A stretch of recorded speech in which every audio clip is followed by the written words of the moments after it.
5 টাকায় একবার লিভার হবে পরিষ্কার। ভাবছেন একই কাণ্ড? হ্যাঁ বন্ধুরা, এটাও সম্ভব। আপনি যাতা খেয়ে লিভারের যাতা অবস্থা করে রেখেছেন। লিভারকে দূষণ মুক্ত করতে হলে, সমস্ত দূষিত পদার্থ পেট থেকে বের করতে হলে, লিভারকে ধুয়ে মুছে সাফ করতে হলে এই ডিটক্স ওয়াটার তৈরি করে ফেলুন আজই, মাত্র 5 টাকা খরচ করে। কিভাবে বানাবেন? 8 থেকে 10টা পুদিনা পাতা নিন, ভালো করে বেটে নিন, 1 গ্লাস জলে মেশান, তাতে দিন হাফ পাতি লেবুর রস। ব্যাস, আপনার লিভার ডিটক্স ওয়াটার তৈরি, যা আপনার লিভারকে ধুয়ে মুছে সাফ করে দেবে। কবে খাবেন? কখন খাবেন? মাসে মাত্র একবার খান।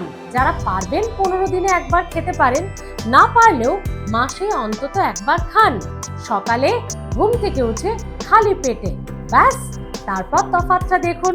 কেমন লাগলো টিপসটা? এই লিভার ডিটক্স ওয়াটার আপনারা কি জানতেন? কমেন্টে জানাতে ভুলবেন না। আর কোন ধরনের ভিডিও আপনারা দেখতে চাইছেন জানান হেলথ ফার্স্টকে। সাবস্ক্রাইব করে রাখুন হেলথ ফার্স্ট। মনে রাখবেন, স্বাস্থ্য সবার আগে।